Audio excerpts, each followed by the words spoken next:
Hola a todos, hola a todas, bienvenidos a este tercer bloque de este tema de comunicación personal y corporativa. Tercer bloque que hemos titulado Comunicar en crisis, gestionar percepciones. Antes de empezar me gustaría recapitular un poco algunas de las ideas fundamentales que hemos visto en los dos bloques anteriores. En el primero hablábamos de que diriges y comunicas, en el segundo hemos hablado de la comunicación interna. Todos los temas están muy intervinculados. En el fondo, se trata de tener claras unas pocas, pero grandes y buenas ideas para aplicarlas según las circunstancias. ¿De acuerdo? Ahora, al hablar de la comunicación en situaciones de crisis, se trata de ser un poquito más precisos y darnos cuenta de que hay veces que tenemos que comunicar cosas delicadas en entornos de especial incertidumbre y que además influyen mucho en la reputación personal y la corporativa.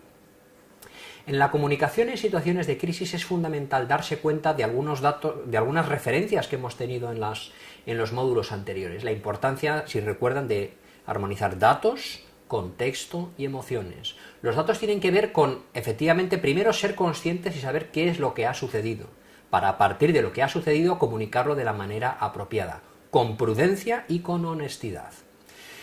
Hay una cuestión fundamental en la comunicación en situaciones de crisis que creo necesario detallar con un poco de calma y de sosiego. Con independencia de los datos, de las cosas que han ocurrido, es importante saber que en la gestión de percepciones influyen los elementos que habitualmente se estudian y se trabajan en el entorno de la inteligencia emocional. Estas sesiones no versan sobre inteligencia emocional, pero me parece pertinente recordar 5 pasos que quienes hayan leído el libro de Daniel Goleman, Inteligencia Emocional, recordarán fácilmente, ¿no? Y que en este ámbito tiene una especial repercusión. Y esos 5 pasos son: el primero, el autoconocimiento de las propias emociones. Que todos seamos conscientes de las emociones que tenemos. Hay gente que le pasan cosas pero no es consciente de ello. Primero, autoconocimiento. El segundo, la autogestión de las propias emociones. El tercero es la automotivación. La motivación más auténtica es la propia, la que sale de dentro de uno mismo. Evidentemente, si alguien le motiva desde fuera, bienvenido, pero la auténtica motivación es la que viene de uno mismo y que además procede de que uno es capaz de escucharse, para lo cual necesita el silencio del que hablábamos en el módulo número 2. Como digo, autoconocimiento de las propias emociones, autogestión de las propias emociones, automotivación. La cuarta es la que más me gusta. La cuarta es la empatía. La empatía es la capacidad de ponernos en el lugar de los demás. Es muy difícil. Es muy difícil porque difícilmente, valga la redundancia, nos ponemos en nuestro propio lugar, difícilmente nos escuchamos y nos comprendemos, con lo cual más complicado resulta escuchar y comprender a otra persona. Sobre todo cuando escuchar y comprender a otra persona supone interiorizar ideas, conceptos y prácticas que chocan, que van contra lo que nosotros pensamos y hacemos. Como digo, la cuarta es la empatía. Y la quinta es la capacidad de gestionar las emociones de los demás. Estos 5 elementos de la inteligencia emocional subyacen en las mejores prácticas de comunicación en situaciones de crisis. Yo he tenido no es ni la suerte ni privilegio, la vida me ha llevado a tener que gestionar la comunicación en 2 situaciones de un atentado terrorista. Y entonces te das cuenta de lo delicado que es gestionar los datos cuando las propias emociones, las propias, o sea, las de uno mismo, están a flor de piel, ¿no? Cuando uno es consciente de que está vivo pero podía haber estado muerto, ¿no? Entonces, por eso es muy importante la inteligencia emocional, para darse cuenta de no solo si yo sé mucho de comunicación o no, sino cómo soy capaz de gestionar yo mi propia comunicación personal y la comunicación de una institución, de una corporación, en una situación de especial turbulencia. Por tanto, ya digo que este tema de la inteligencia emocional hay que considerarlo de manera particular y muy vinculado a la comunicación interna que veíamos en el bloque número 2. Muy bien, comunicación en situaciones de crisis, y como en los anteriores módulos, pues vamos a desglosarlo en 10 puntos, si les parece. Y el punto número 1 tiene que ver con considerar la verdad como brújula. De esto ya hemos hablado en un módulo anterior, pero en una situación de crisis, a veces, esto ocurre como en las guerras, ¿no? Se suele decir que en las guerras una de las primeras víctimas es la verdad, ¿no? Pues en las situaciones de crisis tenemos el riesgo de que esto nos suceda también. ¿Por qué? Porque todos queremos cuidar nuestra propia reputación. Hay un autor, Leonardo Castellani, que decía que no hay mayor escándalo que ocultar la verdad por miedo al escándalo. Lógicamente no se trata de contar de manera imprudente cosas que, aunque sean ciertas, pues no es, como digo, prudente decir, ¿no? Pero ojo con mentir, porque mentir prostituye la comunicación. En una situación de crisis, cuando uno está alterado porque piensa que su reputación está en juego, la peor inversión es no contar la verdad.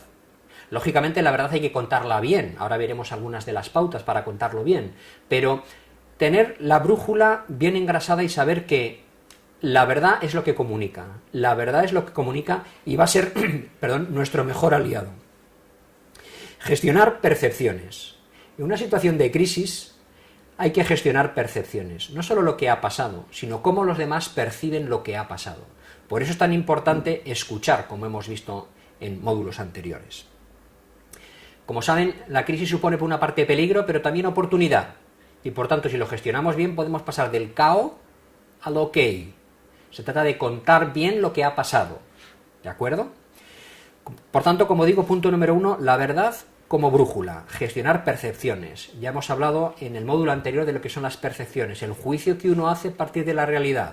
Las personas pueden tener unas percepciones que quizá no coinciden con la realidad. Por eso nosotros necesitamos escuchar, para saber cómo están interpretando lo que ha pasado y cómo están interpretando y recibiendo nuestros propios mensajes. El punto número 2 también les va a resultar muy familiar y pensarán que soy quizá un poco pesado. Y la verdad es que sí, soy pesado. Soy pesado porque sobre todo tengo muy claro lo importante que es este segundo punto, que es, efectivamente, escuchar. Escuchar no solo para comprender, sino escuchar para adelantarse. Si recuerdan uno de los módulos anteriores, veíamos que los efectos de escuchar era el efecto PAVA. ¿Recuerdan? Previene, ahorra, vende y anima. Además de que fideliza talento. Pues en la comunicación en situaciones de crisis, escuchar sirve para adelantarnos. Hay crisis que se pueden evitar cuando se escucha a la gente que trabaja con uno, porque a uno le alertan de cosas que van a ocurrir. Claro, hace falta la honestidad y la elasticidad mental suficientes para escuchar a la gente que te advierte de cosas que quizá no te gusta escuchar. De todas maneras, también hay que escuchar para adelantarse, pero la clave, veremos en el último de los módulos, hablaremos de comunicar con valores. Y veremos que uno de los valores importantes es la prudencia. Prudencia viene del latín procul videre. Procul es lejos, videre ver lejos. Y por tanto, ojo con adelantarse, seamos prudentes, no vaya a ocurrirnos lo que le ocurrió a Barbra Streisand. Todos supongo que conocen, y si no se lo cuento, el conocido en comunicación como el efecto Streisand. Y es un error de comunicación cuando uno se adelanta de manera que destapa cosas que de otra manera la gente no conocería. El efecto Streisand, si lo buscan en internet, incluso está en Wikipedia, el efecto Streisand, ¿no? Consiste en que hubo una empresa que publicó una serie de fotografías de la costa de Estados Unidos y entre las muchas fotografías aparecían, como digo, entre otras muchas, de miles de kilómetros de la costa estadounidense, pues la mansión de Barbra Streisand, ¿no? Entonces esta señora se quejó y públicamente les denunció.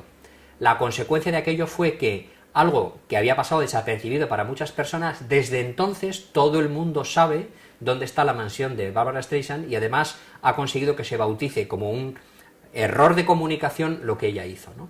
Por tanto, adelantarse sí, pero ojo también con sobreactuar y no vaya a ser que nosotros seamos los promotores de una comunicación que no nos beneficia. Por tanto, punto número 1, la verdad como brújula. Punto número 2, escuchar para adelantarse.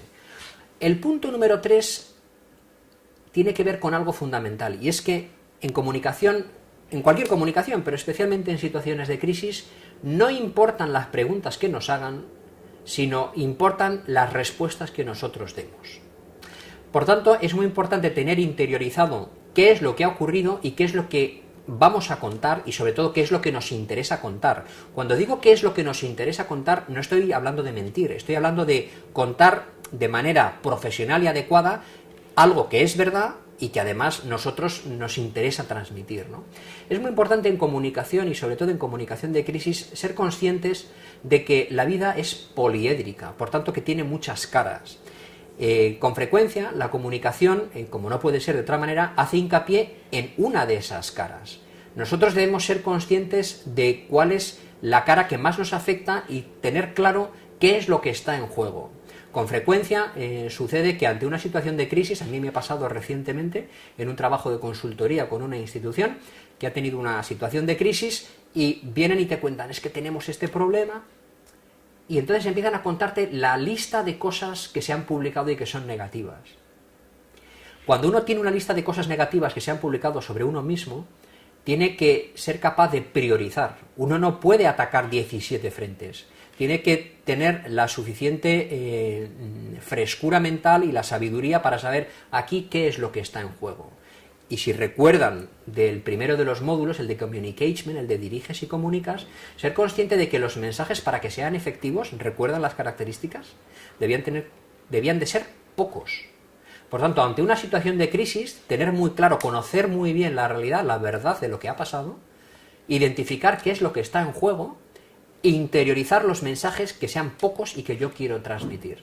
Con independencia de lo que me pregunten. Evidentemente, si me preguntan algo, yo tengo que responder a lo que me pregunten.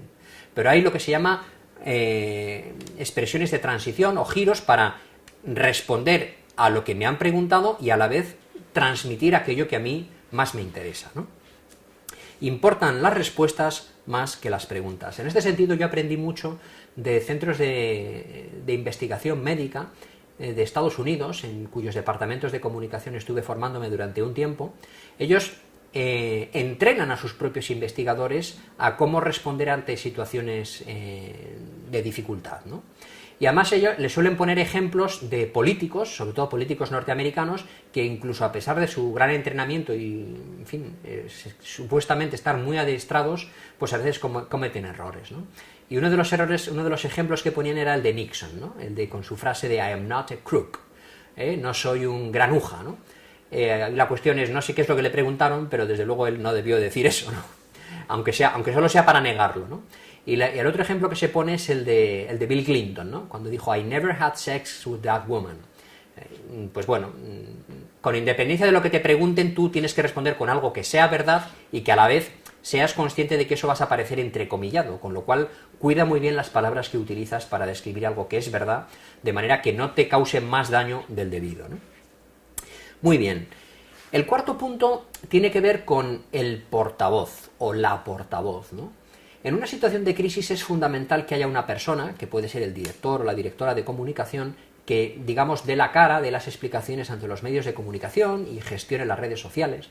En este punto es también importante ser consciente de que en una organización todos somos portavoces. No hace falta ser director o directora de comunicación para que uno, de manera casi espontánea, se convierta en portavoz. Es más, los medios de comunicación ante una situación de crisis buscan con frecuencia los testimonios de personas no oficiales. Un trabajador, un empleado, una empleada, que te va a decir algo con mucha naturalidad y espontaneidad que seguramente la versión oficial va a cuidar mucho más. En ese sentido es bueno que el portavoz esté muy bien preparado, muy bien entrenado y que la comunicación interna esté lo suficientemente bien lubricada, como hemos visto en el módulo anterior, para que a cualquier persona de la organización que le pregunten sepa dar una respuesta adecuada. Por supuesto, veraz, pero a la vez prudente desde el punto de vista de la reputación de la compañía. El portavoz debe ser solvente para comunicar con eficacia. Y esto, yo que me dedico a estas cosas, les puedo decir que uno, por mucho que sepa, siempre tiene que entrenar. Uno puede hablar ante una cámara y pensar que lo hace muy bien. Cuando uno se confía, es fácil que cometa un error. Y cometer un error en una situación de crisis puede ser un error de difícil solución. Por tanto, es muy importante la formación continua, no solo para los portavoces oficiales y profesionales, sino que esto esté en el ADN de la comunicación interna de cualquier organización. Es importante también forjarse, entrenarse con crisis menores. Cuando hay un pequeño problema, es bueno que nos entrenemos en cómo comunicamos bien ese pequeño problema, para que cuando haya problemas mayores tengamos ese entrenamiento ya a nuestras espaldas, ¿no? Y también es importante tener dentro del propio equipo, dentro de la propia empresa, gente, profesionales especialmente críticos. Lo mejor que nos puede pasar para una comunicación en situaciones de crisis es que tengamos en el propio equipo alguien lo suficientemente crítico como para que nos formule dentro las preguntas que seguramente la prensa nos va a formular fuera. Hay veces que algunos directivos, algunas directivas, no quieren tener gente crítica con ellos o con ellas. Eso me parece un tremendo error, porque cuando tienes gente crítica y constructiva, por supuesto, te están dando las pistas para tú entrenarte y salir airoso de una situación de crisis. Esto es fundamental, esto es muy importante. Como digo, en una situación de crisis todos somos portavoces y es importante ser consciente de la credibilidad que tienen el portavoz o la portavoz de una compañía, de una organización. Y la credibilidad no la da el propio portavoz, la credibilidad te la dan tu público, la gente a la que te diriges. Y por eso es tan importante escuchar, para medir y tomar el pulso de la credibilidad que tenemos como personas, como profesionales y como corporaciones. El punto número 5 tiene que ver con la capacidad de transmitir serenidad, control y autoridad. Les decía antes que era importante tener en cuenta los 5 pasos de la inteligencia emocional. A veces todos somos conscientes de que uno lo que quiere es transmitir serenidad, pero el modo en el que tiene de transmitir serenidad puede transmitir justamente lo contrario. En España hubo hace unos años un caso especialmente conocido de un político que fue a declarar a un tribunal y el titular del periódico al día siguiente fue el siguiente, valga la redundancia, comillas, estoy absolutamente tranquilo, cierra comillas, declaró visiblemente nervioso. O sea, lo importante no es lo que yo digo, sino lo que yo transmito. Entonces es importante ser consciente de esa coherencia que necesita el contenido y el tono de lo que decimos. Como digo, transmitir serenidad, control y autoridad. La autoridad es distinta de la potestad. Uno puede tener autoritas y no tener potestas, o viceversa. Lo importante es que el mensaje lo transmita quien lo transmita, sea creíble. Y si nos damos cuenta de que nuestro portavoz o un directivo, a pesar de que tiene potestad, no tiene autoridad, pues es bueno que lo excluyamos como portavoz, porque nos hace un flaco favor a la organización. Transmitir serenidad, control y autoridad. Y en este sentido también es muy importante priorizar los mensajes. Como veíamos antes, si uno por la razón que sea se siente acusado de muchas cosas, lo que no puede es pretender responder con igual firmeza a absolutamente todas las cosas, las importantes y las poco importantes. Es importante priorizar bien. El punto número 6 tiene que ver con la capacidad de conciliar rigor y claridad. Yo, como me he dedicado durante unos años a la comunicación en el entorno biomédico, es un ámbito especialmente sensible, en el que es fácil tener gente que tiene mucho conocimiento, pero que quizá no lo sabe transmitir de manera adecuada. En este sentido, hace unos años escuché a un experto, a un colega, Yago de Marta, que es formador de portavoces en muchos países de América Latina, contar el siguiente ejemplo de cómo conciliar rigor y claridad y cómo transmitir algo complicado de forma sencilla, ¿no? Y el ejemplo que ponía es el siguiente, ¿no? Si yo a ustedes les digo, ¿cuántos son 37 por 15? ¿Cuántos son 37 por 15? Quizá alguno de ustedes es muy rápido y lo dice en un momento. A mí me costaría un tiempo, ¿no? Pero si les digo, ¿cuántos son 500 más 50? Muy bien. ¿Más 5? Perfecto. En 3 pasos hemos llegado al mismo resultado. 555. 37 por 15 es lo mismo que 500 más 50 más 5. Esto es una metáfora, es una comparación. Pero a veces es importante que cuando tenemos que gestionar asuntos complejos, no hagamos una simplificación tonta, pero sí que seamos capaces, como digo, de simplificar lo complejo. Y para simplificar lo complejo es necesario primero ser consciente de la complejidad que tiene aquello que queremos simplificar. Y esto no se improvisa. Y hay gente que tiene mucho conocimiento técnico, pero no sabe comunicar. Y luego puede haber gente que sabe comunicar, pero no tiene el conocimiento suficiente, con lo cual en el fondo va a comunicar mal. Se trata de armonizar esos dos elementos, rigor y claridad. Muy bien, y como digo, hay ámbitos que son especialmente sensibles, ¿no? Uno de ellos es el ámbito de la salud, todo lo que tiene que ver con la medicina. Otro es el ámbito de la seguridad, y no solo por lo que tiene que ver con el terrorismo, que también, sino con la seguridad ciudadana, etc. Y otro ámbito especialmente sensible para estos temas es la economía, lo que afecta al dinero tanto de las personas como de las organizaciones. Hasta aquí el punto número 6. Pasamos al punto número 7, que además el mensaje del punto número 7 justamente tiene que ver con ese número, 7, S-I-E-T-E.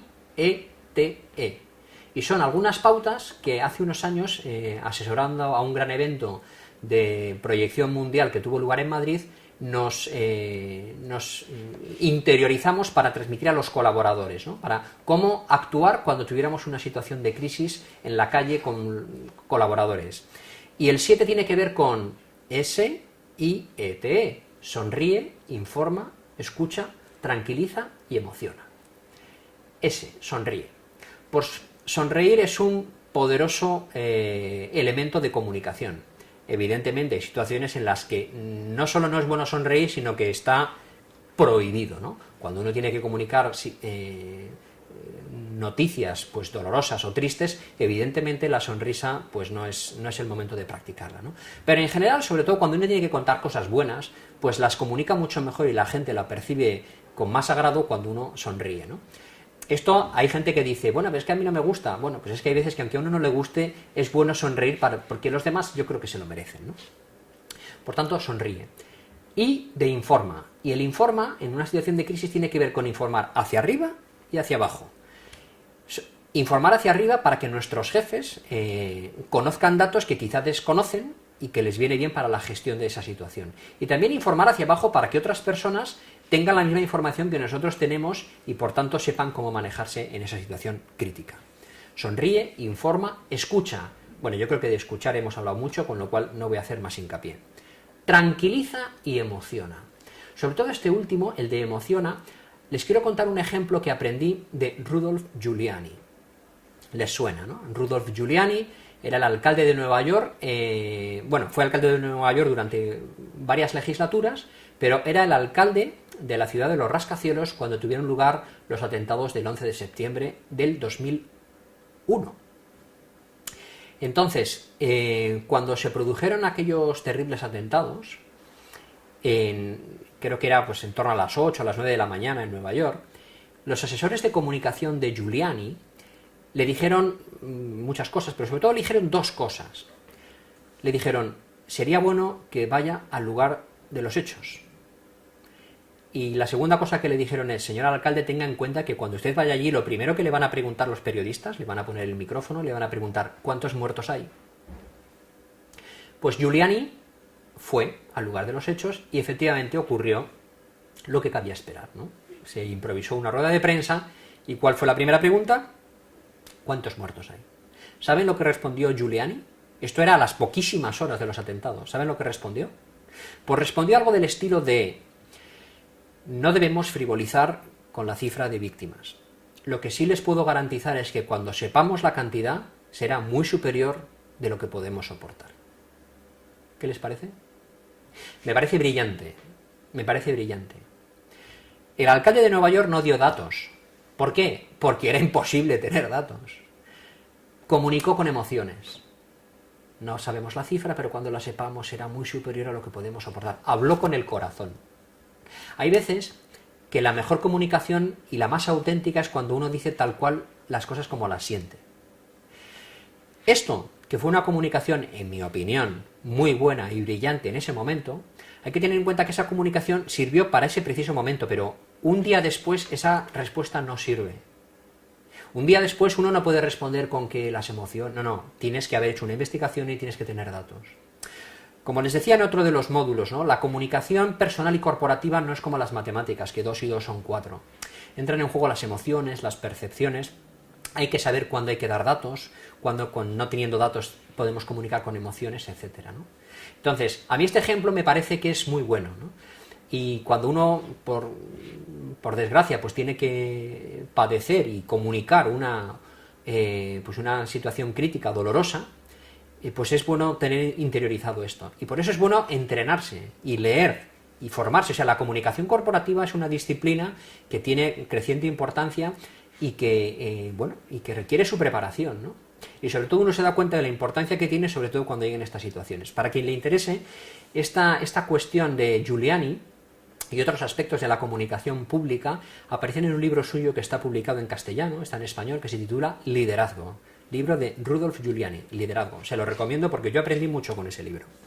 Muy bien, pues como digo, recapitulando el punto 7, que es 7, sonríe, informa, escucha, tranquiliza y emociona. Y pasamos al punto número 8. Y el punto número 8 de la comunicación en situaciones de crisis tiene que ver con algo que puede resultar elemental, pero con frecuencia se olvida. Y es que nunca hay que acusar a las víctimas. Nunca hay que acusar a las víctimas. Incluso aunque uno tenga o pueda tener muy claro quiénes son los culpables, ¿no? Pues un trabajador que ha tenido un fallo, tal. O sea, si ha sido una víctima, o sea, no culpabilicemos a las personas. Primero vamos a averiguar lo que ha ocurrido y además siempre hay que priorizarlas, ¿no? En ese sentido me llamó la atención, cuando preparaba mi tesis doctoral en comunicación médica, un caso que leí de una cosa que sucedió en el Reino Unido con un ensayo clínico en un hospital de Londres. Se habían hecho ensayos previamente en animales, habían funcionado bien, y se estaba aplicando el ensayo clínico en personas, en seres humanos, y hubo varias personas que estuvieron al borde de la muerte.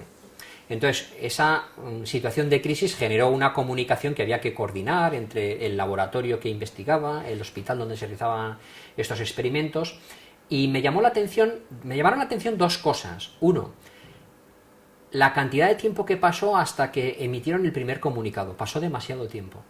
Pero me sorprendió todavía más el poco tiempo que pasó entre el primer comunicado y el segundo. ¿Y saben cuál era la diferencia? Pues que en el primer comunicado hacían referencia a muchas cosas técnicas y en el segundo, que fue una especie de rectificación del primero, lo primero que decían era, bueno, y queremos trasladar nuestra comprensión y nuestro apoyo a las víctimas, a los heridos. En el primer comunicado habían estado muy preocupados por las cuestiones técnicas. ¿Se acuerdan del principio Pepa? Primero las personas, después los papeles. Pues se habían olvidado de las personas. Estaban hablando de los papeles, de los procedimientos, las indemnizaciones, los juicios, etcétera, ¿no? Por supuesto que eso hay que gestionarlo, pero eso es después, no antes. Lo primero es antes. Principio Pepa. Primero las personas, después los papeles. Nunca acusar a las víctimas, siempre priorizarlas, ¿no? El punto número 9 tiene que ver con algo que quienes nos hemos dedicado a la comunicación pública y hemos trabajado en relación con los medios de comunicación nos hemos dado cuenta de su importancia. Y es no filtrar información. No filtrar información. A veces uno, en una situación de crisis, tiene la tentación de filtrar una información que es muy beneficiosa para la compañía, pues al New York Times de turno, ¿no? O sea, a un periódico, a un medio de comunicación, a una televisión líder, para que transmita algo que nos interesa. Esto es opinable, desde luego, pero en mi opinión creo que no conviene filtrar información. Yo creo que hay que ser muy honestos para primero averiguar lo que ha ocurrido, después contarlo internamente, la comunicación interna, y después, en muy poco tiempo después, transmitirlo al público general, para que todos tengan la misma versión de los hechos, ¿no? Por tanto, no filtrar información, ¿no? Y tan importante como no filtrar información es estar muy pendiente de lo que se publica. Estar muy pendiente de lo que se publica. ¿Recuerda lo que les decía de la gestión de percepciones? Puede que lo que haya sucedido sea una cosa, que nosotros la hemos comunicado bien, pero por la razón que sea, los medios de comunicación y el público en general, el juicio que están haciendo es completamente diferente. Por eso es tan importante escuchar, para saber qué repercusión tiene lo que estamos diciendo. Antes le contaba que tuve la experiencia de participar en la gestión de comunicación de 2 atentados terroristas y en el segundo de ellos, en el 2008, una cosa que sucedió es que, además de que había explotado un coche bomba y todavía no sabíamos si había heridos, si había muertos, gracias a Dios no los hubo, pero claro, en los primeros momentos no lo sabíamos. Pues en los primeros momentos, una de las noticias que se difundieron decía que habíamos recibido un aviso de bomba para desalojar el edificio. Eso era falso, porque la comunicación se había producido a otra... yo trabajaba entonces en una universidad y ese aviso de bomba se había producido en otro campus. Pero a nosotros nos vino muy bien saber que se estaba comentando eso. ¿Para qué? Para desmentirlo, porque no era verdad. Por eso, como digo, no filtrar información y tener una escucha permanente para saber qué es lo que se está publicando, qué impacto tiene lo que otros dicen de nosotros y lo que nosotros mismos decimos de lo que ha sucedido. Y el punto número 10 tiene que ver con algo que hemos mencionado también en otro módulo anterior, y que aquí me parece importante dedicarle un punto exclusivo para él. Y tiene que ver con que mejor provisional a tiempo que definitivo tarde. En una situación de crisis, sobre todo cuando hay mucha incertidumbre, uno no tiene confirmación de todos los datos, es muy importante la comunicación casi en tiempo real. Comunicar en cada momento lo que en cada momento sabemos, como hemos dicho antes, segmentado, coordinado y bien priorizado.